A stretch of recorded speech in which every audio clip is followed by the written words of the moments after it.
በስመ አብ ወወልድ ወመንፈስ ቅዱስ አሐዱ አምላክ አሜን። ይህን የሚሰሙ ጆሮቻችሁ የተመሰገኑ ናቸው። ድምፀ ተዋህዶ የኢትዮጵያ ኦርቶዶክስ ተዋህዶ ቤተክርስቲያንን ትምህርተ ሃይማኖት፣ ሥርዓተ እምነትና ክርስቲያናዊ ትውፊትን የሚያስተምር የሬዲዮ መርሃ ግብር ነው። ድምፀ ተዋህዶ። በስመ አብ ወወልድ ወመንፈስ ቅዱስ አሐዱ አምላክ አሜን። ሀበመኑ ነሐውር ቃለ አብ ጌታችን ሲሰብክ ሳለ በምድር ባስተማረበት ወቅት የቁርባንን ምስጢር ምጡቅ ሆኖባቸው ከአእምሯቸው በላይ አርድቱ በብዛት ጥለው ሲሄዱ ቢያይ አውቆ መፈተኑን ልባቸው በብርቱ መለስ ብሎ አምላክ ወደ 12ቱ ርቱዕ ስለሆነ ገዥ በነጻነት ጠየቀ እንዳላቸው የመሄድ ፍላጎት። አባታችን ጴጥሮስ ዘተሰምየ ኬፋ በፈጣን ጥባዩ ጊዜም ሳያጠፋ የዘላለም ሕይወት በአንተ ስላለ አንተን ጥለን ማን ዘንድ እንሄዳለን አለ። ያስተማረው ምስጢር ባይረዳውም ገና የቃሉ ባለቤት ወልድ አምላክ ነውና ልባችንን ከፍተህ ሞልተህ በአንተ መንፈስ ምስጢሩን ጠንቅቀን እስኪረዳን ድረስ ሰማይ ብንወጣ ብንወርድ ጥልቅ ባህር ማን ይገኛል ብለን ጌታ ካንተ በቀር ፍጹም እውነት ማለት አንተ መሆንህን በግልጽ ተረድተን በሥራ ስላመን ይህ ምስጢር ከበደን ረቀቀብን ብለን እውነት ጥለን እውነት ፍለጋ እንሄዳለን። በልብ እምነት ብቻ እንበላ አእምሮ በትዕግሥት በጽናት 3 ዓመታት ቆጥሮ ምስጢሩን ተረዳ ዕውቀትን አወቀ ከዕውቀት እምነትን ፈቅዶ ስላላቀ። እኔም ዛሬ በደምህ መስርታት ለእኛ ዲበ ኬፋ ከቤተ ክርስቲያኔ ከእግሯ ስር ላልጠፋ በውስጧ ስላለህ አንተ ቃለ ሕይወት የድነቴ ምስጢር አማናዊት ቅድስት ከአንቺ ወዴት ልሄድ አልኩኝ። እኔም ዛሬ ከብፁዕ አባታችን ከጴጥሮስ ተምሬ አባቶቼ ካህናት ከትንሽ ትልቁ አያድርገውና ፍጹም ፈር ቢለቁ ጌታችን በጴጥሮስ ጴጥሮስም በትውፊት የሰጠኝ እረኞች ካህናት ጳጳሳት ኖላዊ ኄር ፈንታ ስለ ኃጢአቴ ሰበብ ጠባይ ቢቀይሩ ቢሆኑብኝ ሐሳብ ሰክረው በሥልጣን ጥም በዘር በፍቅረ ንዋይ ቢያሰኙኝ ወዮ ቢያሰኙኝ ዋይ ዋይ ከቤተ ክርስቲያኔ ወዴት እሄዳለሁ? ከደጇ ደርሼ እግዚኦ እላለሁ። ዓይኔን ሰው አማረው የሃይማኖት አባት አርማዬ የምለው ቢመጣ እንኳን ዘመን እንዲህ የሚባልበት ይሰውረን እንጂ እንዲህ ካለ ውድቀት እንደ ኃጢአቴ አያርግብኝና እንደ ኃጢአቴ አይሆንብኝና በመንበረ ሙሴ እንደነበሩቱ ያላቸው ደጋግሞ ጌታ አሌሎቱ ከጻፍት ፈሪሳውያን ማይተናነሱ በማርቆስ መንበር ላይ በሽሚያ ቢነሱ ሁሉን ቻይ ጌታችን በውስጧ ስላለ እስክታጸዳዳው ሥርዓት አቅንተህ አይሁንብን እንጂ እንዲህ ቢሆን እንኳ ወዴት እንሄዳለን ከቤተ ክርስቲያን ከደጇ ከመስኳ አይሁን እንጂ ቢሆን እንደዚያኛው ጊዜ አውቃለሁ አርቅልኝ የትዕቢት አባዜ ለኃጢአት የተገዛው ተራ ነኝ መናኛ እኔ ያንተ በግ ነኝ አባቶቼ እረኛ አለኝና ልቦ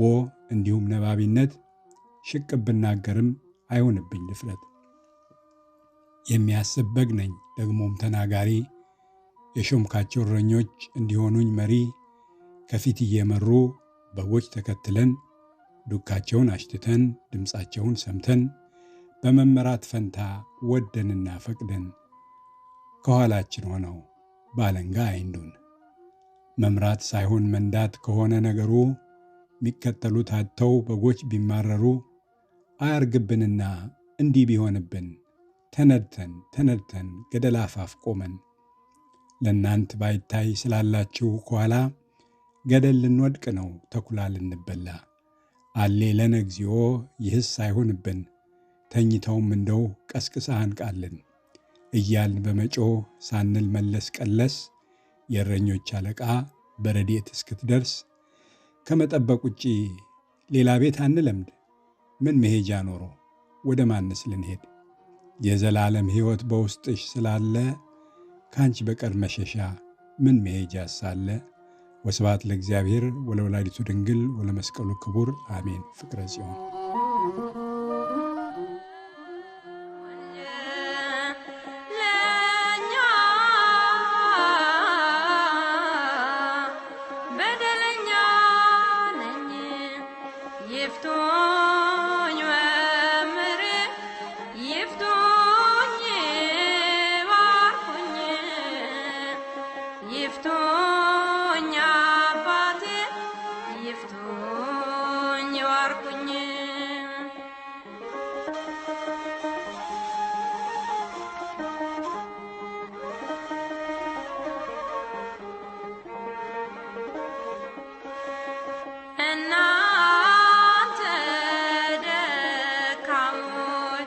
ሸክሜ ከበዳችሁ ኑ ብሎናልና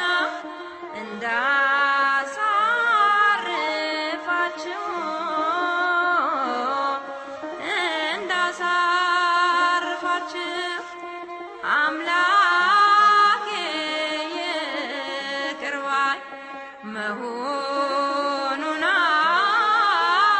አውቃለሁ። አበስኩ ገበርኩ ብዬ ቀርቤያለሁ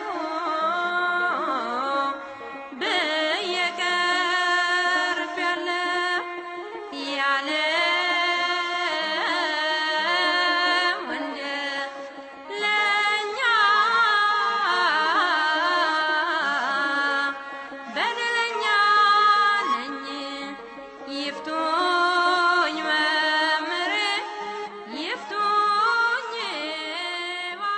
ሰላም ጤና ይስጥልን። የተወደዳችሁ አድማጮቻችን እንደምን ቆይታችኋል?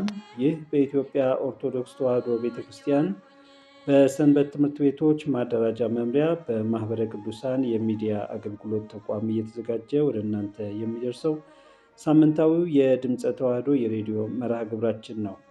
የተወደዳችሁ አድማጮቻችን የዛሬ መርሃ ግብራችንን ቀደም ብለን በሰማነው ግጥም ሀበመኑ ነሐውር በሚለው ጀምረናል። ለአቅራቢው እና ላዘጋጁ ለኢንጂነር ሰለሞን ወልዴ ቃለ ሕይወት ያሰማልን።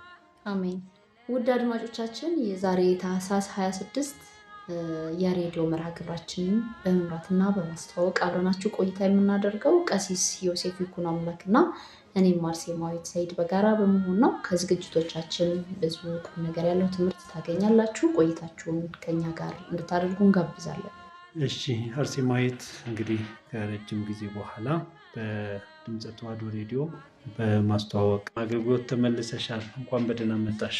እንኳን ደህና ቆየን ቀሲስ። መልካም። ዛሬ ምን ምን ዝግጅቶችን ይዘናል አድማጮቻችን?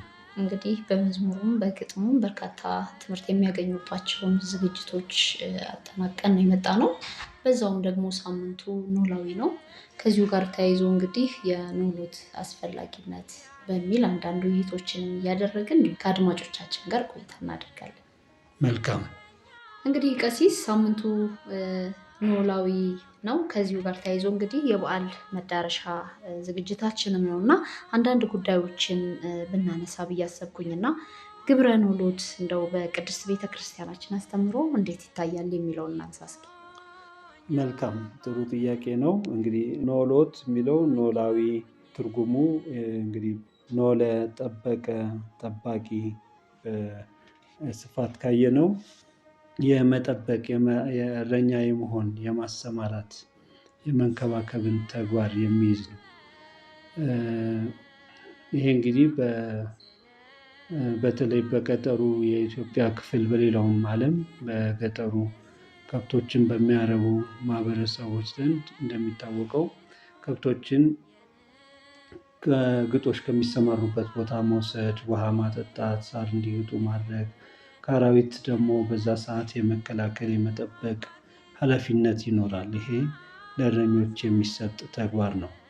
እንግዲህ ይህንን ይዘን ወደ ግብረ ኖሎት ስንመጣ በቤተክርስቲያኒቱ አስተምህሮ በመጽሐፍ ቅዱስም ስንመለከተው እረኞች የምንላቸው ሰውን የሚጠብቁ እንደገና ደግሞ እንስሳትን የሚጠብቁ በአጠቃላይ ደግሞ ፍጥረትን ሁሉ የሚጠብቅ ተብሎ በሶስት አውድ ይታያል፣ ይተረጎማል።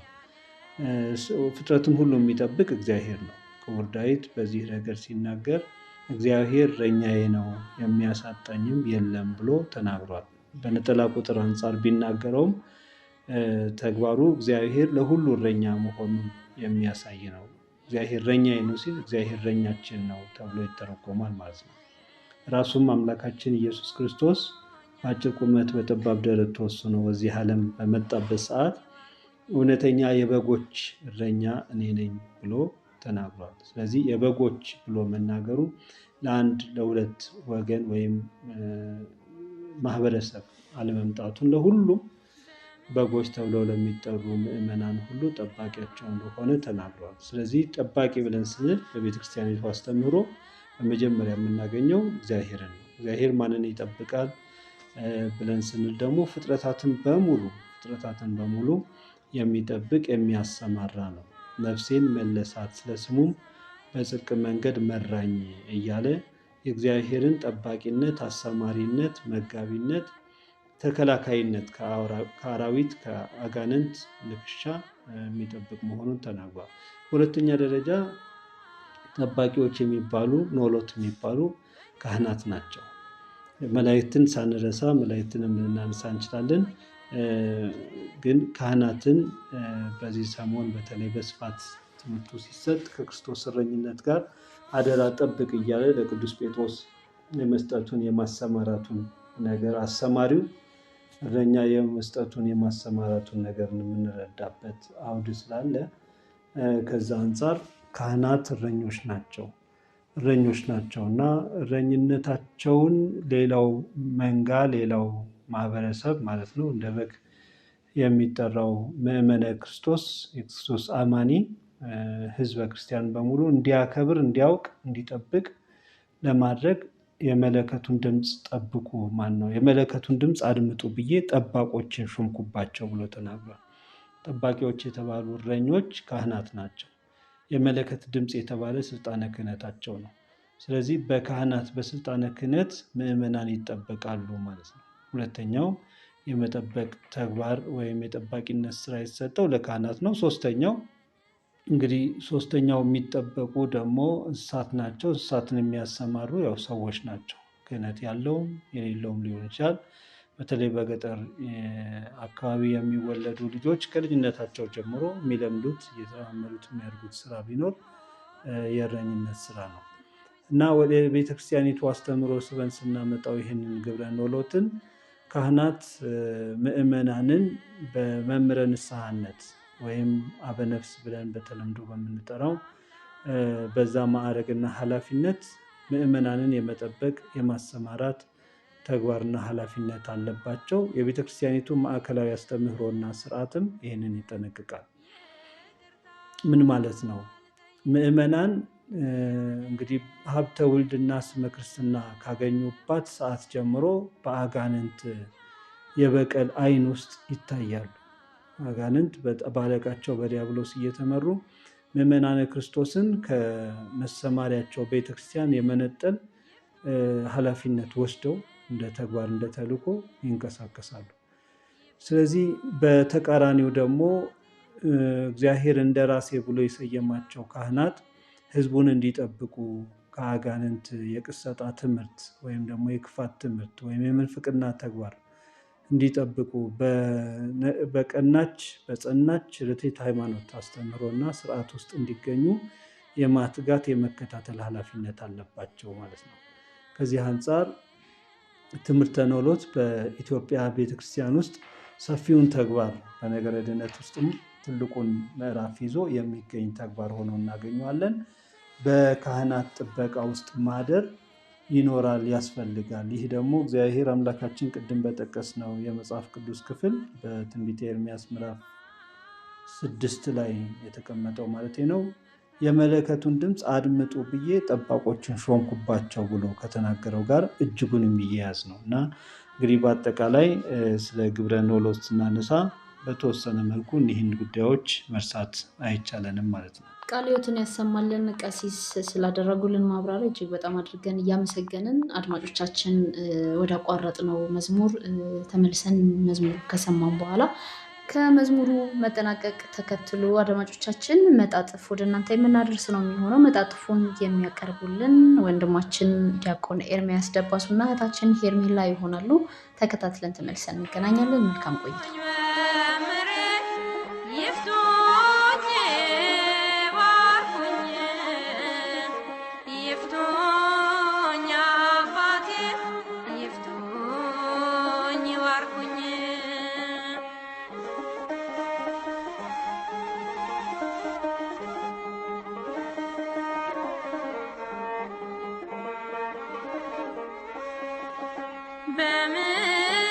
በምድር ያሰሩት ታስሯል በሰማይ በምድር የፈቱት ተፈቷል በሰማይ ተፈቷል በሰማይ ያለ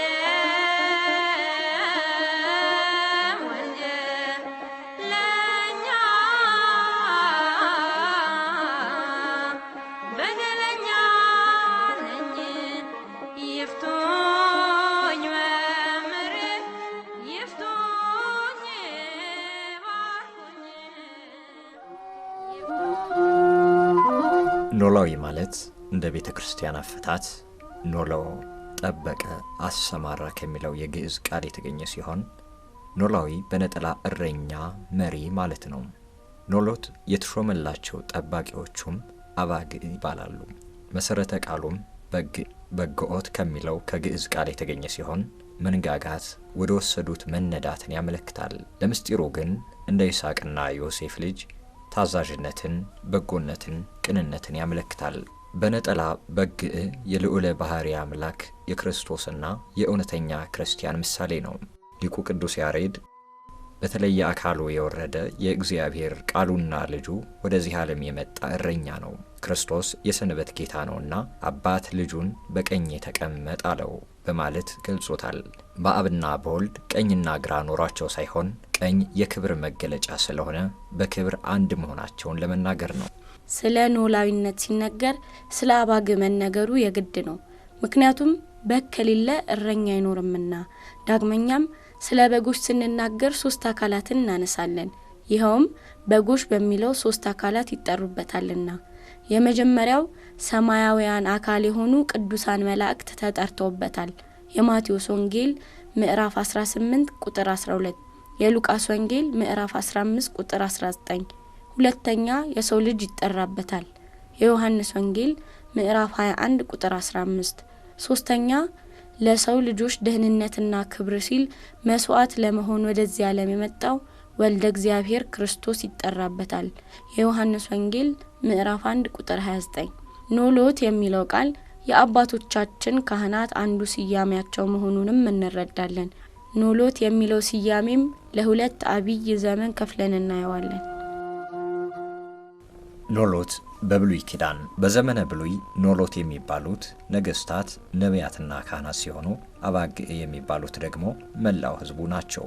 በአንደኛ ዜና መዋዕል ምዕራፍ 21 ከቁጥር 17 ያለው ቃል ይህንን ያስረዳናል። ልዑል እግዚአብሔር ነገስታትን መርጦ የሚሾማቸው ህዝባቸውን ከረሃብ፣ ከስደትና ከሌሎች ችግሮች የመጠበቅ አደራን ለማስረከብ ነበር። በትንቢተ ሕዝቅኤል የተገለጠው ተግሳጽ ነገስታቱ የተሰጣቸውን ኖላዊነት ረስተው በህዝባቸው ላይ ያደረሱትን በደል በመመልከት ነበር። የካህናትንም ጥበቃ ያጠቃልላል። በነቢዩ ሕዝቅኤል ምዕራፍ 34 ከቁጥር 1 ላይ ያለው ቃል ይህንን ያስረዳናል። በፍትሐ መንፈሳዊ አንቀጽ 4 ላይ እንደምንረዳው ደግሞ በዘመነ ብሉይ የነበሩ አባቶች ነቢያትም ከላይ የተገለጠውን ትንቢታዊ መልእክት ከፈጣሪያቸው በመቀበል ወደ ነገስታት ሳይፈሩና ሳያፍሩ በማድረስ የኖላዊነት ግዴታቸውን እንደተወጡ ያስረዳናል። የብሉይ ኪዳን ኖሎት ወይም ነቢያት አገልግሎት በሶስት የተከፈለ ነበር። እነዚህም የትንቢት፣ የትምህርት፣ የመስዋዕት አገልግሎት ነበሩ። ኖሎት በሐዲስ ኪዳን የሐዲስ ኪዳን ድርብ ኖላዊነት ወይም ጠባቂነት የተሰጠው ለካህናት ነው። ኖላዊነቱም የሚጀምረው ከባለቤቱ ከክርስቶስ ነው። ይህን ለማረጋገጥ መልካም እረኛ እኔ ነኝ፣ መልካም እረኛ ነፍሱን ስለ በጎቹ ያኖራል በማለት መድኃኔዓለም ክርስቶስ የእረኞች አለቃ መሆኑን አስተምሯል። የዮሐንስ ወንጌል ምዕራፍ 10 ቁጥር 11። በተጨማሪ ቅዱስ ያሬድ ቸር ጠባቂያችን ወደኛ መጣ፣ ዓለምን ይታደግ ያድን ዘንድ ቸር ጠባቂያችን ወደኛ መጣ። የሐዲስ ኪዳን ኖላዊነት ለመጀመሪያ ተፈቅዶ የተሰጠው ለቅዱሳን ሐዋርያት ነው። ጌታችን ሊቀ ሐዋርያት ቅዱስ ጴጥሮስን የዮና ልጅ ስምዖን ሆይ ትወደኛለህን ሲለው አዎ ጌታ ሆይ እንደምወድህ አንተ ታውቃለህ ባለው ጊዜ መድኃኒታችን በጎቼን ሐዋርያትን መምህራንን ሁሉ ጠብቅ፣ ጠቦቶቼን ምእመናንን፣ ግልገሎቼን ሕፃናትን በሙሉ ጠብቅ በማለት አብይ አደራን ሰጠው። የዮሐንስ ወንጌል ምዕራፍ 21 ቁጥር 16። ሊቁ ቅዱስ ያሬድ እውነተኛ እረኛ ክርስቶስ ወደዚህ ዓለም መምጣቱን ሲናገር ሰንበትን የቀደሳት ያከበራት ከዕለታት ሁሉ ከፍ ከፍ ያደረጋት እረኛችን ክርስቶስ ዓለምን ያድን ይታደግ ዘንድ ወደኛ መጣ፣ የሰውን ልጅ ለማዳን ወረደም በማለት ገልጾታል። የመጀመሪያው የኖላዊነት መመሪያ ይህ የክርስቶስ ቃል ነው። የመመሪያው ይዘት ሳይደርቅ በርጥቡ ሳይርቅ በቅርቡ እንደተባለው የዕለት ከዕለት ክትትል ማድረግ ነው። ለዚህ ማጠናከሪያም ከሐዋርያት ድጓ ሊቁ ቅዱስ ያሬድ እንዲህ ሲል ዘምሯል። ይቤሎ ኢየሱስ ለጴጥሮስ ስምዖን ዘዮና ታፈቅረኒኑ ወይቤሎ ለሊከ ተአምር ከመ አነ አፈቅረከ ወይቤሎ ኢየሱስ ረአይከ አባግዕ። ጌታ የዮና ልጅ ስምዖን ጴጥሮስ ሆይ ትወደኛለህን አለው። ጴጥሮስም እኔ እንደምወድህ አንተ ታውቃለህ አለው። ጌታችን ኢየሱስ ክርስቶስም በጎቼን ጠብቅ አለው በማለት የወንጌሉን ቃል በጥዑም ዜማ ተቀኝቶታል። የኖላዊነት ተግባር በአራት አበይት ክፍሎች ይከፈላል። የመጀመሪያው አምላካዊ ጥበቃ የሚባለው ነው። ይህም በሰማይና በምድር በየብስና በባህር የሚኖረውን ግዙፉንና ረቂቁን ስነ ፍጥረትን የሚያካትት ወሰንና ድንበር የለሽ ጥበቃ ነው። የዚህ አይነት ጥበቃ ብቸኛ ድርሻ ያለው አምላካችን እግዚአብሔር ብቻ ነው። ይህም በመዝሙር 22 ቁጥር 5 ላይ፣ በመዝሙር 22 ቁጥር 1 ላይ እንዲሁም በመዝሙር 79 ቁጥር 1 ላይና በመዝሙር 39 ቁጥር 16 ላይ ይገኛል። ሁለተኛው መልአካዊ ጥበቃ ነው። ይህም እግዚአብሔር ባወቀ በመላእክት የሚጠበቁ ፍጥረታት ብዙ ናቸው። ለዚህም ማስረጃ በማቴዎስ 18 ቁጥር 10 ላይ እንዲሁም በዕብራውያን ምዕራፍ 1 ቁጥር 14 ላይ ያለውን ቃል መመልከት ይቻላል። ሶስተኛው ሰብአዊ ጥበቃ ነው። ይህም እግዚአብሔር በሚመርጣቸውና በሚሾማቸው ኃይሉንም በሚያሳድርባቸው የሰው ወገኖች በሆኑ በወዳጆቹ የሚከናወነውን ስጋዊና ነፍሳዊ ጥበቃ ነው። ኤርምያስ ምዕራፍ 23 ቁጥር 1፣ ምዕራፍ 25 ቁጥር 32 እንዲሁም በማቴዎስ ምዕራፍ 24 ቁጥር 45፣ በትንቢተ ሕዝቅኤል ምዕራፍ 34 ቁጥር 1 ላይ የተቀመጠውን ቃል መመልከት ይቻላል። አራተኛው ስጋዊና መንፈሳዊ ጥበቃ ነው። ይህም ከስጋዊ ደዌ፣ ረሃብ፣ ድካም፣ ከጠላት ጥበቃና አደጋ ሁሉ መጠበቅ ነው። ከነፍስ ደዌ፣ ከኃጢአት፣ ከድቀት፣ ከክህደት፣ ከመርገም፣ ከፍዳ፣ ከኩነኔና ከመሰሎቹ የሰውን ልጅ ማዳን ነው። ሁለተኛ ምስጢራተ ቤተ ክርስቲያንን ማከናወን፣ በተገቢው ቦታ ጊዜና ሰዓት ምስጢራተ ቤተ ክርስቲያንን ማከናወን፣ ከስርዓተ ጥምቀት እስከ ስርዓተ ፍታት ወይም ከልደት እስከ ዕረፍት ያሉትን አገልግሎት ምእመኑ የማግኘት መብት ሲኖረው ካህኑ ደግሞ ይህን የመስጠት ኃላፊነት አለበት። ሶስተኛ ችግረኞችን መርዳት ነው። ኖሎት በዚህ ዓለም ሁለት አይነት ችግረኞች አሉት። እነርሱም በስጋ የተቸገሩ፣ ምግብ ልብስና መጠለያ አጥተው የተቸገሩ ሲሆኑ፣ ሁለተኞቹ ደግሞ በነፍስ የተቸገሩ ወይም ከእግዚአብሔር የራቁ ከአምልኮተ ባዕድ የተደባለቁ ናቸው። እረኞች እነዚህን ወገኖች በአግባቡ የመርዳት ኃላፊነት አለባቸው። አራተኛ ስርዓተ አምልኮን መጠበቅ። ስርዓተ አምልኮን ለመጠበቅ የሚያስፈልገው ደሞዝተኛ መሆን ሳይሆን ቀናኢነት መሆን ነው። ነቢዩ ኤልያስ የደሞዝ ተቀጣሪ አልነበረም። ነገር ግን የስርዓተ አምልኮ መፋለስ፣ የንጹሃን ደም መፍሰስ ያንገበግበው ነበር። ምእመናን ከቤተ እግዚአብሔር ወጥተው ወደ አምልኮ ባዕድ መባዘናቸው፣ የስርዓተ ቤተ ክርስቲያን መደፍረስ፣ የምእመኑ ቁጥር ማነስ፣ የአገልግሎት መዳከምና መውደቅ፣ የሕዝበ ክርስቲያን፣ የመነኮሳት፣ የካህናት ደም መፍሰስ፣ የቤተ ክርስቲያን መቃጠል አባቶች ካህናት ሊያንገበግባቸው ይገባል። ለኖላዊነት የመጀመሪያው መስፈርት እግዚአብሔርን መውደድ ነው። ይህንን አምላካዊ አደራ መወጣት የሚቻለው በክህነቱ በሕይወቱና በአኗኗሩ የምድር ጨው የሆነ እረኛ ከተገኘ ነው። ጨው ሆኖ የራሱንም የሌሎቹንም ምእመናን ሕይወት አኗኗር የሚያጣፍጥ፣ በትምህርቱ የዓለም ብርሃን ሆኖ የራሱንም የሌሎቹንም የኃጢአት የችግር ሁሉ ጨለማ የሚያስወግድ ምስጢር ጠባቂ፣ እንደ ጌታችን አዛኝና ርኅሩህ ቸር ታማኝ መሆን ከቻለ የተሰጠውን የኖላዊነት አደራ በብቃት ይወጣል። ማቴዎስ ምዕራፍ 18 ቁጥር 18፣ ዮሐንስ 15 16 እንዲሁም ምዕራፍ 2 ቁጥር 21። ወስብሐት ለእግዚአብሔር ወለወላዲቱ ድንግል ወለመስቀሉ ክቡር አሜን።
የተወደዳችሁ አድማጮቻችን እየተከታተላችሁ የምትገኙት በማህበረ ቅዱሳን የሚዲያ አገልግሎት ተቋም እየተዘጋጀ ወደ እናንተ የሚደርሰውን የድምፀ ተዋህዶ የሬዲዮ መርሃ ግብርን ነው። አብራችሁን ስላላችሁ ከልብ እናመሰግናለን። እንግዲህ ቀደም ሲል የሰማነውን መጣጥፍ ላቀረቡልን ዲያቆን ኤርሚያስ ደባሱና እህታችን ሄርሜላ ቃለ ሕይወትን ያሰማልን። አድማጮቻችን እየሰማነው ያለው መዝሙር አሁንም መደመጡን ይቀጥላል። ወደ ዝማሬው ከመመለሳችን በፊት ግን ቀሲስ እንደው ምናልባት ሳምንቱም ኖላዊ ስለሆነ እንግዲህ ከዚህ ሳምንት ጋር ተያይዞ በዓለ ልደቱም በዓለ ጥምቀቱም ተያይዞ እንግዲህ በርካታ ታላላቅ አበይት በዓላት ይመጣሉ እና እንደው ማለት የሚፈልጉት ማስተላለፍ የሚፈልጉት ነገር ካለ በዚሁ አጋጣሚ ለአድማጮቻችን እንዲነግሩ ነው። ያው እንግዲህ ሰዓቱ በጣም አጭር ነው፣ ብዙ ነገር ማለት አንችልም። እንደው ባጭሩ ማለት የሚፈልጉት ነገር ካለ ለአድማጮቻችን ያድርሱ። እሺ፣ እግዚአብሔር ይስጥልን። ያው እንዳልሽው አንቺ ከዚህ ሳምንት በኋላ እንግዲህ ተከታታይ የሆኑ የጌታችን አበይት በዓላት የምንላቸው በዓላት ሁሉ መምጣት የመደራረብ እድል አላቸው። ዘመነ ኤጲፋንያ፣ ዘመነ አስተርዮ ብለን የምንለው የጌታ መገለጥ በዓል የሚከበርበት ጊዜ ነው ከዚህ በኋላ የሚመጣው እና ዛሬ ግን ያው በልዩነት ኖላዊ ጋር የተያያዘ ጉዳይ ነው ይዘን እየቀረብን ያለ ነው። ይሄ ደግሞ የበዓለ ገና መዳረሻ መርሃ ግብር እንደመሆኑ መጠን እንግዲህ በዓሉን ስናከብር ከሁሉ በላይ የአባቶቻችንን የካህናቱን የእረኞቻችንን ቃል እየሰማን በትምህርታቸው፣ በጸሎታቸው፣ በምክራቸው አዳሪዎች ሆነን ልንኖር ያስፈልገናል ነው። እንግዲህ ሰፋ ያሉ ዝግጅቶች ወደፊት የሚጠብቁን ስለሆነ ከጊዜ አንጻር ብዙ ለማለት አንችልም። እንዳጠቃላይ ግን ዝማሪያቱም መጣጥፎቹም ዝግጅቶቹም ከዛ ጋር የተሰናሰኑ ስለሆኑ በእነሱ አንጻር ሀሳባችን ለአድማጮቻችን ይደርሳል። ቃለ ሕይወትን ያሰማልን ቀሲስ። እንግዲህ አድማጮቻችን መዝሙሩ መደመጡን ይቀጥላል። ከመዝሙሩ መጠናቀቅ በኋላ ደግሞ የክርስቲያን ጸሎት የሚል ዝግጅት ወደ እናንተ እናቀርባለን። እንግዲህ ይህ ዝግጅት የአቡነ ማጠቃለያ ምንድን ነው? የአቡነ ዘበሰማያት ጸሎት የመጀመሪያዋ ቃል አቡነ ናት። እንግዲህ ላለፉት ተከታታይ 13 ሳምንታት በዚህ ቃል ላይ መነሻ ያደረገ ትምህርት ሲሰጥ ነበረ። እግዚአብሔርን አባታችን ስለምንልበት ጉዳይ ተከታታይ ትምህርት ተሰጥቷል። ዛሬ ማጠቃለያው ነው መምህራችን መላከ ሰላም ታዬ አብርሃም እየጠበቁን ነው። መልካም እንግዲህ የክርስቲያን ጸሎት የሚለውን ዝግጅታችንን አድምጠን ተመልሰን የምንገናኝ ነው የሚሆነው። አሁንም መልካም ቆይታ እንዲሆንላችሁ እንመኛለን። መልካም ጊዜ።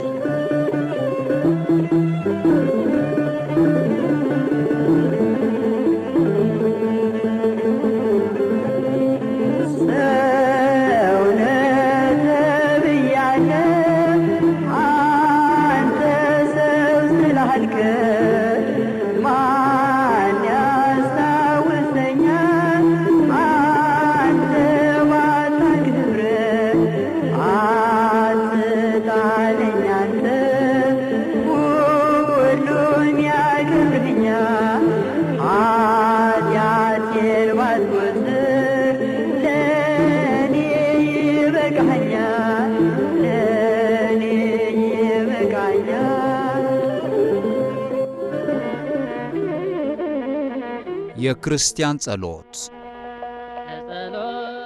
እንዴት የትና ምን እንጸልይ?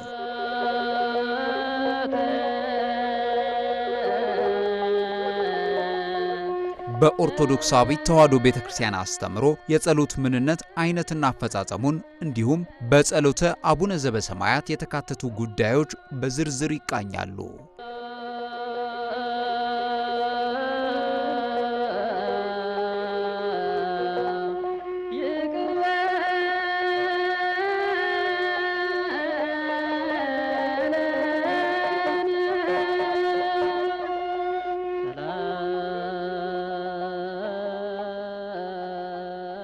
የክርስቲያን ጸሎት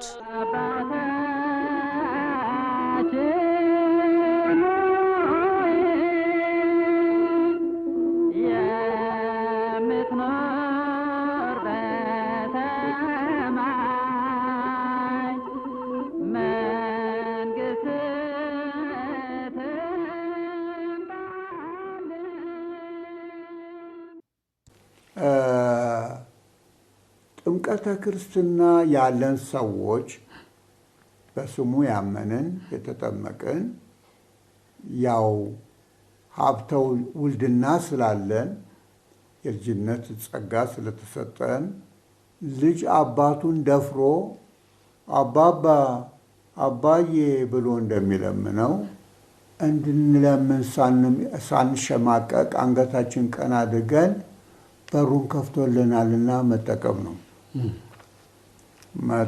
ያለብን። ስለዚህ በዚህ መሰረት ተጠምቀው ክርስቲያን ሆኑ አሉ አቡነ ለማለት ይችላሉ። እኛም ኢትዮጵያውያን ይህን ጸጋ አግኝተናል። የኢትዮጵያ ክርስቲያኖች ለመጀመሪያው ይህን ጥምቀተ ክርስትና ያገኘ በታሪክ ጃንደረባው ነው። ባኮስ እንለዋለን እኛ። አቤላክ ቅዱስ ነው። የኦሪት እምነት አለው። መጽሐፍተ ነቢያት ተተርጉመውልናል። ቀደም ብሎ ፍሬመናጡስ ሳይመጣ ከጌታችን ልደት በፊት በራሳችን ቋንቋ በግዕዝ ብራናም አለን፣ መጽሐፍ አለን። እኛ የመጽሐፉ ሰዎች ነን። ሮም አልነበራትም፣ ግብፅም አልነበራትም፣ ግሪክም አልነበራትም። እስራኤል አላት። ወደ ግሪክ ግን ከዕብራይስጥ ወደ ግሪክ የተተረጎመ አለ። አሁን የኛ ግን ከዕብራይስጥ ነው መጀመሪያ የተተረጎሙ፣ በኋላ ከግሪክ የተተረጎመ አለ። ሁለት ንባባት አሉ። ይሄን ማወቅ ያስፈልጋል። እሱ ወደ መጽሐፍ ቅዱስ እንዴት መጣ ወደሚለው አይደለም አሁን የሚሄደው። ነገር ግን ማየገቦ ብለን ስላነሳን እንግዲህ ኢትዮጵያ ክርስትና እንዴት እንደተቀበለች ከተቀበለች አቡነ ብላ መጸለይ ትችላለች ማለት ነው። ለዚህ ነው የኢትዮጵያ ክርስቲያኖች ጃንደረባውን ተከትለን የቀና እምነት ያለን ኦርቶዶክሳውያን ያለ ጥርጥር አቡነ ብለን መጥራት ይኖርብን ነው። ይህም በንባብ አልፈዋለሁ። የሐዋርያት ሥራ ምዕራፍ 8 ከቁጥር 34 እስከ 40 ያለውን ብቻ ላንብበው። ጃንደረባውም ባኮስ የተባለው ነው ኢትዮጵያዊ። ለፊልጶስ መልሶ ፊልጶስ ከ7ቱ ዲያቆናት አንዱ ነው። በወቅቱ ግን ከ72ቱ አርድእትም አንዱ ስለሆነ ከአርድእት ነው ዲያቆናት እንትን ያሉትና ኤጲስቆጶስ ማዕረጉ ዝም ብሎ ተራ ዲያቆን አይደለም። ይህ መታወቅ አለበት። ጃንደረባውም ለፊልጶስ መልሶ እባክህ ነቢዩ ይህን ስለማን ይናገራል? ትንቢተ ኢሳይያስ ምዕራፍ 53ን ያነብ ስለነበረ ጃንደረባው ትርጉም ነው የሚጠይቀው። ስለ ራሱ ነውን ወይስ ስለሌላ አለው። ፊልጶስም አፉን ከፈተ ማለት ነገር ጀመረ ነው፣ መተርጎም ጀመረ ነው። ከዚህም መጽሐፍ ጀምሮ ማለት ከትንቢተ ኢሳይያስ ጀምሮ ስለ ኢየሱስ ስለ ጌታችን ስለ ኢየሱስ ወንጌልን ሰበከለት። ወንጌል የኢየሱስ ክርስቶስን ጌትነትና አዳኝነት እኛ ነፃ መውጣታችንን ከባርነት ነፃ መውጣታችንን የምታውጅ የምስራች ናት። ሰበከለት፣ ሌላ አልሰበከም። በመንገድም ሲሄዱ ወደ ውሃ ደረሱ። በሰረገላ ሆነው ነው የሚሄዱት። ጃንደረባውም እነሆ ውሃ እንዳልጠመቅ የሚከለክለኝ ምንድን ነው?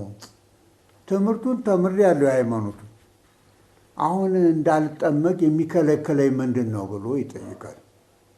አውቄያለሁ ብሎ ልጠመቅ አላለም። መጠየቅ ያደርጋል ሊቅ ይባላል አለው። ፊልጶስም በፍጹም ልብህ ብታምን ተፈቅዶሃል አለው። አፍተ ልቦነ ብታምን ተፈቅዶሃል አለው። ያው ካህን ማማከር ጥሩ ነው። በፈቃደ ካህን በምክረ ካህን መሄድ በጣም ጥሩ ነው። እንደ ፊልጶስ ኢትዮጵያዊ ፊልጶስ መንፈስ ቅዱስ የላከለትን ካህን ተቀብሏል። ካህኑ ሳይቀበል ክርስቶስን ቤት በኩል ነው የሚያውቀው። አሁን እኔ እንዴ ክርስቲያን ሆንክ ቢሉኝ እንዴ ወላጆቹ ወሰዱኝ ቤተ ክርስቲያን ደብረ ሊባኖስ። እዚያ ያሉት መነኮሳት አሉ ስልጣነ ክህነት ያላቸው አጠመቁኝ በማይገቡ። አጠምቀከ በስመ አብ አጠምቀከ በስመ ወልድ አጠምቀከ በስመ መንፈስ ቅዱስ ብለው ወይኩን ስምከ ገሌ ብለው አጠመቁኝ። በሜሮን ቀቡኝ። ታይ ነበረ ማየት አያስፈልገኝም። ዮሐንስ መጥምቅ መንፈስ ቅዱስ በማኅፀን ሲያድርበት ያይ ነበር። ሕፃናቱን ወደ እኔ ይመጡ ዘንድ አትከልክሉ አለ ባለቤቱ። እኔ ለምን እከለከላለሁ? የ40 ቀን ሕፃን ወደ ኢየሱስ ክርስቶስ ነው ያቀረቡኝ። ከዛ አቆረቡኝ። ክርስቲያኑ ሆንኩ። አቡነ ማለት እችላለሁ። ካልካልኩ አቡነ ማለት እችላለሁ። ስክር ግን አባቴ ሌላ ይሆናል። ያው ባርነት ውስጥ እገባለሁ። ይህን ያመጣሁት በፍጹም ልብ ብታምን ተፈቅዷል አለው። እሱ ትልቅ ሆኖ ነው የመጣው። ቤተሰብ ቢኖረው ግን ከነ ቤተሰቡ ያጠምቀዋል። ሕፃንም አይቀርም። በኦሪት ግዝረት የጥምቀት ምሳሌ ነው። ትልልቆቹ ተገዝረው የ8 ቀን ሕፃናት ሊቀርባቸው ነው። በ40 ቀን በ80 ቀን ምን ብለው ነው እስራኤል ልጆቻቸውን ለማስባረክ የሚሄዱት? ራሳቸው ትልልቆቹ አይባረኩም? በብሉይ ኪዳን እንኳን ሕፃናት አልተከለከሉም። በአዲስ ኪዳን ነው የሚከለከሉት። ማን ከለከላቸው? ጌታ ምንድን ነው ያለው? በማቴዎስ ወንጌል ምዕራፍ 19 ምዕራፍ 19 አይደለም 18ንም መመልከት እንችላለን። ስለ ሕፃናት የተነገረው ሕፃናት ወደ እኔ የመጡ ዘንድ አትከልክሉ ነው ያለው። እንደውም መንግሥተ ሰማያት እንደነዚህ ላሉት ናት ይላል። መንግሥተ ሰማያት ለመግባት ታዲያ በጥምቀት በኩል መሆኑን ቅድም አይተናል። ወደ ክርስቶስ ማምጣት ነው። ሳይጠመቁ ለምን ይቀመጣሉ? ጋኔን ይልከፋቸው። ፊልጶስም በፍጹም ልብ ብታምን ተፈቅዷል አለው። መልሶም ኢየሱስ ክርስቶስ ተመልከቱ እንግዲህ እምነቱ የእግዚአብሔር ልጅ እንደሆነ አምናለሁ አለ። በጸጋማ እኛስ የእግዚአብሔር ልጆች እንባላለን አይደለም? የኢየሱስ ክርስቶስ ግን ልደት ከኛ ልደት የተለየ ነው። አንድ ልጅ ብቻ ነው እሱ ወልድ ዋሕድ። አባቱም አንድ እናቱም አንዲት እሱም አንድ ወልድ ዋሕድ። እዛ ዮሐንስ ወንጌል ምዕራፍ 1 ላይ አንድ ልጅ ይለዋል። ምዕራፍ 3 ላይ አንድያ ልጁን ሰጠ ይላል። ከሌሎች ጋር አይነጻጸርም። የሌሎቻችን የጸጋ ነው፣ የእሱም ልጆች ነን። የእሱ ግን የባህሪ ነው። እሱን ልክ እንደ ቅዱስ ጴጥሮስ አንተ ክርስቶስ ያው እግዚአብሔር ልጅ ነህ ብሎ ሲያምን ብፁዕ ይሆናል። ተጠመቀ፣ በቃ። ራሱን በራሱ አላጠመቀም። ደግሞ ካህን ያስፈልጋል፣ አጥማጭ ካህን ደግሞ መሾም አለበት። ቅዱስ ማነው ፊልጶስን እኮ ሐዋርያት ሾመውታል። በሐዋርያት አድሮ ክህነት ተሰጥቶታል። ከዲቁና ጀምሮ ጌታም ረድ አድርጎታል። ካህን ያስፈልጋል፣ አጥማቂ። ግን ክህነት ግን በአግባቡ መምጣት አለበት። ካህን የሆነ ደግሞ እንደ ክህነት ዝም ብሎ መቀበል ብቻ አይደለም። አርዮስም ተቀብሎ ኢየሱስ ክርስቶስን በመካድ ክህነቱን አጥቷል፣ ሕይወቱንም አጥቷል።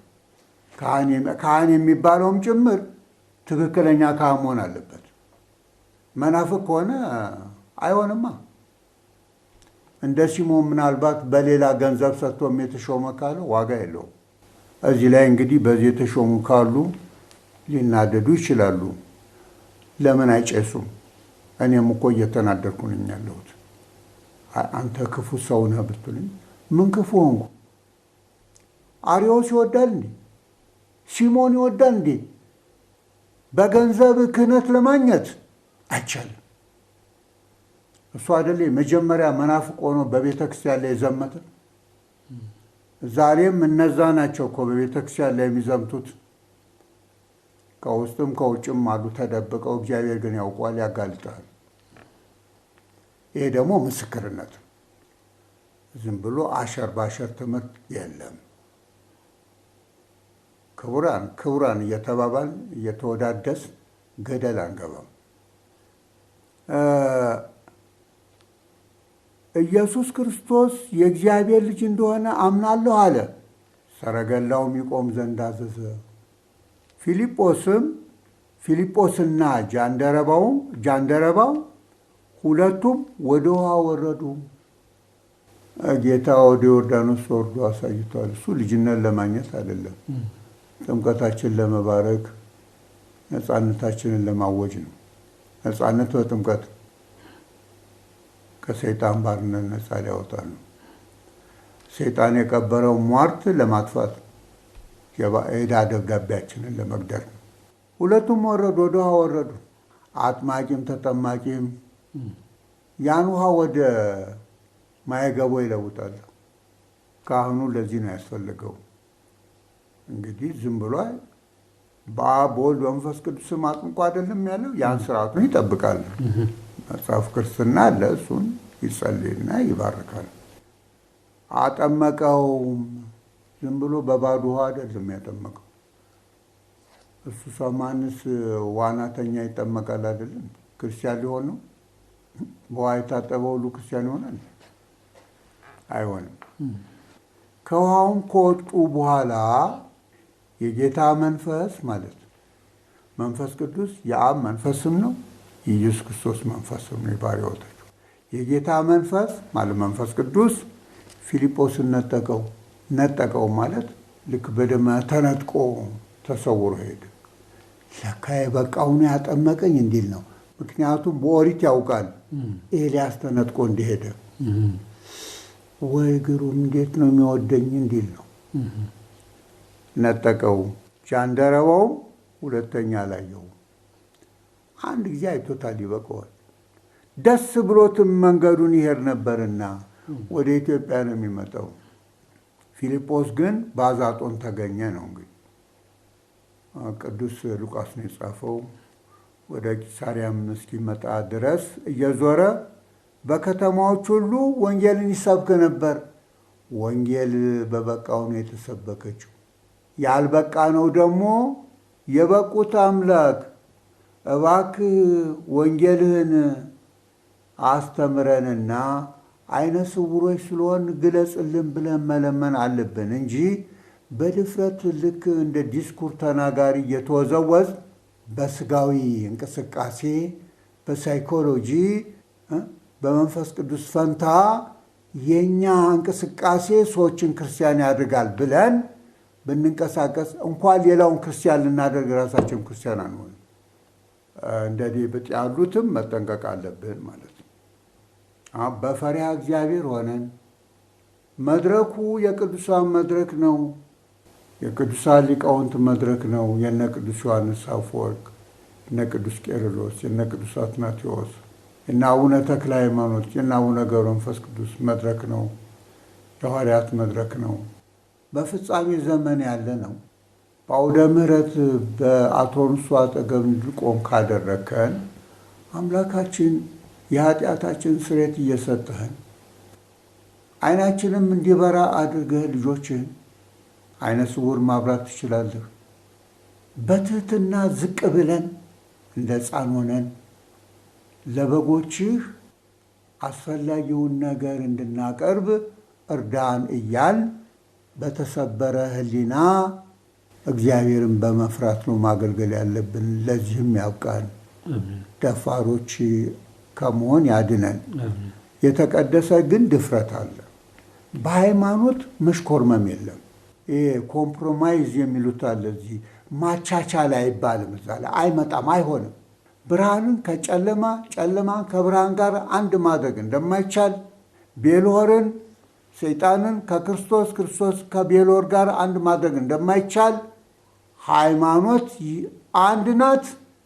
ከሌላ ጋራ ማስማማት አይቻልም። በሃይማኖት እንለያያለን።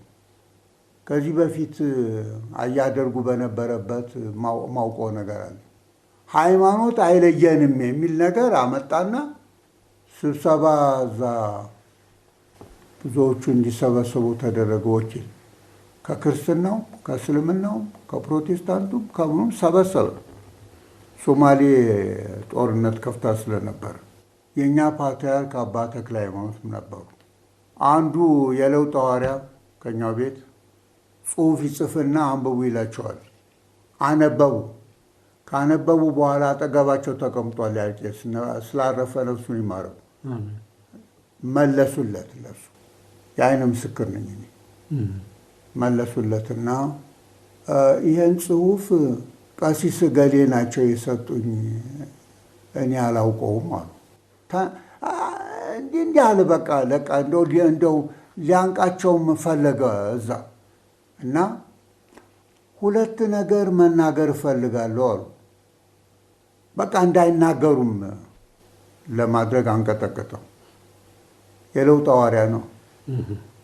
በኋላ እሳቸው ግን ረጋ ብለው አንዳንድ ሰዎች አውቋቸውም ፓትርያርክ ተክለ ሃይማኖትን የማያውቁ ሰዎች አፋቸውን ያላቅቃሉ። በተግባር የኖሩ ናቸው። አይለፈልፉም። እሳቸው ደሞዛቸውን ለምን እንደሚያወሉ እንዴት ሆኖ እንደኖሩ በቅርብ የሚያውቁ ያውቋቸዋል። እንዴት ሆኖ እንደሞቱ ግን ብዙ የሚጮህላቸው የላቸውም። ድሆች ናቸው። የወላይታ ድሆች ይመሰክራሉ። እና የተናገሩት ነገር ትዝ ይለኛል። መቼው ትውፊት ሲባል ከአባቶች የምንወርሱ የለንም የለም። የተወሰኑትን ብቻ ሰምተን ሌላውን ተዋለን ማለት ነው። ስለዚህ ምን አሉ? ሃይማኖት አይለየንም፣ በእናት ሃይማኖት አይለየንም የሚለው በሲኖዶስ የተወሰነ አይደለም። በፈሊጥ ነው የተናገሩት። መሆን ያለበት ሀሳብ የምሰጠው በሀገር ጉዳይ ሃይማኖት አይለያየንም ነው። ምክንያቱም አገሪቱ ሁላችን የምንኖርበት ስለሆነ በሀገራችን ጉዳይ ሃይማኖት ሊለየን አይገባም ማለት እንጂ በሃይማኖትማ የተለያየነን አሉ። አዎ እውነታቸውን ነው። እሳቸው የኦርቶዶክስ ተዋህዶ እምነት አባት ናቸው፣ ያን የሚያራምዱ ናቸው። እዛ ደግሞ አሉ የተቀመጡት ከሌሎችም የመጡ አሉ። የራሳቸው እምነት አላቸው። ሃይማኖት አንድ ላይ መጨፍለቅ አይቻልም። በፖለቲካው እንኳን ፖለቲካውን አንድ ላይ አልጨፈለቁትም። የተለያየ ፓርቲ ነው ያለው። ወደ ሃይማኖት ሲመጣ ነው እንደዚህ ልጨፍልቅ የሚለው። ደግሞ እኮ እግዚአብሔር የለም የሚሉት ናቸው ሃይማኖት ገብቶ አንድ እናድርግ የሚሉት። አይመለከታቸውም ተብሎ ሊነገራቸው ይገባል። በዛ በወቅቱ አውቃለሁ፣ አይቻለሁ። እርስዎ ለምንድን ነው አንዳንድ ነገር የማይናገሩ ሲሏቸው አንዳንዶቹ ሌላ ቦታ ክርስቶስ እኮ መስቀል ተሸክሞ የወደቀው ኃያል ነኝ የሚለው ዲያብሎስን ለመጣል ነው። በወሬ ነው ወይ ያሸነፈው? በድካም አይደለም ወይ ብለዋል። እየጾሙ እየጸለዩ እያዘኑ ግን አርአያ ሆነው በክብር አርፈው አሉ የሚለው ሁሉ ወርቋል። ጥምቀት ሲሆን ያኔ የጥምቀተ ባህር ሲሆን ጥምቀት የሃይማኖት አባትም አለ ብለናል ቅድም። ጥምቀት ሲከበር ከጃልሜዳ ድሮ የካ ደብረ ሳህል ቅዱስ ሚካኤል ቤተ ክርስቲያን ከጃልሜዳ ነበር የሚነሳው። ቀስ ተብሎ ነው የሚጓዘው። መኪና ሲያቀርቡላቸው በመኪና አይሄዱም። ተጠላላፊ በባዶ እግር አትሄዱ ስለተባሉ እሳቸው በባዶ እግር መሄድ ነው የሚፈልጉት። ግን ይሄ ተራ የሆነ የቆዳ አለች ጫማ አድርገው ነፍሳቸውን ይማርና ሊቀ ካህናት በኋላ ሊቄ የተባሉት ሊቀ ካህናት ብርሃኑ መኮንን ሰዎች እንዳይጋፏቸው ወግዱ ይሉ ነበር። ተዋቸው እያሳለሙ የመጣውን ሁሉ በእግራቸው ከጃልሜዳ ተነስተው እዛ ደብረ ሳህል ቅዱስ ሚካኤል ወደ ምሕረቱ ተገኝተው አንድ እንትን ነበረች፣ ዛፍ ነበረ። ምን ይሁን ጽድ ይሁን ምን ይሁን አላውቅም። እዛ ስር ነው ታቦቱ የሚቆመው። እዛው ቆመው ትምህርት ሲሰጡ አጭር ትምህርት ነው የሚናገሩት፣ ብዙ አያወሩ። ሌሎቹ ሰዎች ትምህርት የላቸውም አያውቁም ይላል። ግን ትምህርት አለኝ እያለ ብዙ ከሚናገረው ግን ጥቂት ነገር ፍሬ ነገር ይናገራሉ። ምን ብለው ነው የተናገሩት? የኢትዮጵያ ኦርቶዶክስ ተዋህዶ ቤተ ክርስቲያናችን ታቦታቱን ከመንበራቸው አንስታ ወደ ጥምቀተ ባህሩ የምትሄድበት ዋናው ምክንያት ለምስክርነት ነው። ጌታ ወደ ዮርዳኖስ እንደመጣ ወደ ዮሐንስ ታቦታቱ ስሙን ተሸክመዋል። የስሙ ዙፋን ስለሆኑ ያን ተሸክማ ቤተ ክርስቲያን የምትሄድበት ዋናው ምክንያት ለምስክርነት ነው። እንደው እንደኔም አላበዙም፣ አጭር ነው። እንግዲህ እኛ ነው የምንቀባጥረው፣ መቀባጠር ነው። ከምንድን ነው ያሉት? የኢትዮጵያ ኦርቶዶክስ ተዋህዶ ቤተ ክርስቲያን የተዋህዶ እምነቷ ስለ ክርስቶስ ያላት እምነት በልቧ ሞልቶ በአፏ ብቻ አይደለም የሚነገረው፣ በራሷ ላይ ሃይማኖቷን ተሸክማ ነው የምትሄደው ነው ያሉት። በቃ ስሙ ከኔ በላይ ነው ብላ ነው ያከበረችው። እንደዚህ ነው የገለጹት። ይሄ ነው ያልተማረ አንድ አልተማሩም እኮ ያሉ አንድ ሰውዬ ስማቸውን አልጠራም። አሁን ለትምህርት ስለሆነ ሰዎችን ለማጋለጥ አይደለም እዚህ የተሰበሰብነው። ማጋለጥ ከፈለኩ ራሴን ነው ማጋለጥ እንጂ ሌላውን ለምን አጋለጣለሁ? የአስቆሮቱ ይሁዳን ሌባ ብሎታል እንደ ክርስቶስ? ስለዚህ ሰው ማጋለጥ ትክክል አይደለም። ከሆነ ራስን አጋልጦ ማሬ ማለት ይሻላል። ሰው ማጋለጥ ጥሩ አይደለም። ራስን ማጋለጥ ነው ጥሩ። ያውን ካህኑ ፊት ማጋለጥ ነው የሚሻለው። በአፍ ብቻ ኃጢአተኛ ነኝ ማለትም ደግሞ ማታለል ነው። ኃጢአተኛ ከሆንኩ ኃጢአትም መተው እዛ መምህራን ንስሐ ይዘን ኃጢአቴን ተናዝዤ አንተ ኃጢአት ትቶ የጽድቅን ስራ መስራት ነው። እዚህ ኃጢአተኛ ነኝ እያሉ ማታለል አይገባም። በመጀመሪያ እንግዲህ ዋና ኢየሱስ ክርስቶስ ብርሃን የባርነት ጨለማችንን ስላስወገደ የልጅነትን ስልጣን ስለሰጠን በማይገቦም ልጠመቅ አድርጎ አቡነ ብለን እንድንጠራው አድርጓልና ይክበር ይመስገን። ቃለ ሕይወት ያሰማልን፣ አስበ ሊቃውንትን ያድልልን።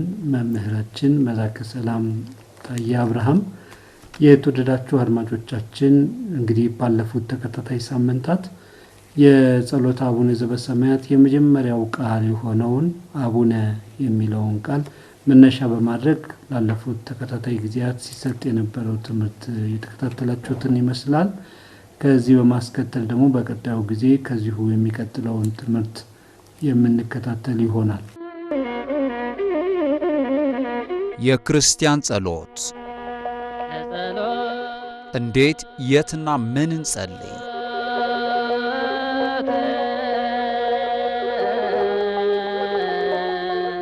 በኦርቶዶክሳዊት ተዋሕዶ ቤተክርስቲያን አስተምሮ የጸሎት ምንነት፣ አይነትና አፈጻጸሙን እንዲሁም በጸሎተ አቡነ ዘበሰማያት የተካተቱ ጉዳዮች በዝርዝር ይቃኛሉ።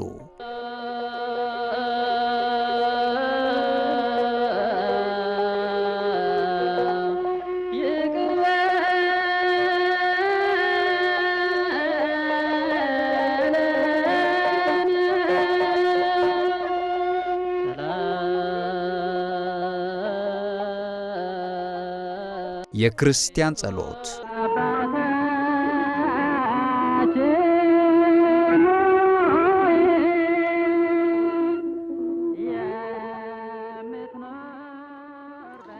የተከበራችሁ አድማጮቻችን እስካሁን ድረስ ከኛ ጋር ሆናችሁ ዝግጅቶቻችንን ስላደመጣችሁ ብዙ ትምህርትም ስላተረፋችሁ እንዲሁ ከልብ እናመሰግናለን። በመጪው ረቡዕ የጌታችን ኢየሱስ ክርስቶስ በዓለ ልደትን አስመልክቶ ልዩ የበዓለ ልደት መርሃ ግብር ከጽርሐ ጽዮን ሐዋርያትና ጎላ ቅዱስ ሚካኤል ቤተክርስቲያን ፍኖተ ብርሃን ሰንበት ትምህርት ቤት ጋር በመተባበር የምናቀርብላችሁ ይሆናል። አብራችሁን ስለቆያችሁ ከልብ እናመሰግናለን። የእግዚአብሔር አብ ጸጋ፣ የእግዚአብሔር ወልድ ፍቅር፣ የእግዚአብሔር መንፈስ ቅዱስ አንድነት ቸርነት፣ የእመቤታችን የቅድስት ድንግል ማርያም ወላዲተ አምላክ አማላጅነት፣ የቅዱሳን አባቶቻችንና እናቶቻችን በረከታቸው፣ ድል የማትነሳ ጥርጥር የሌለባት ንጽሕት ቅድስት ተዋሕዶ እምነታቸው በእኛ ላይ ጸንታ ትኑር ለዘላለሙ አሜን።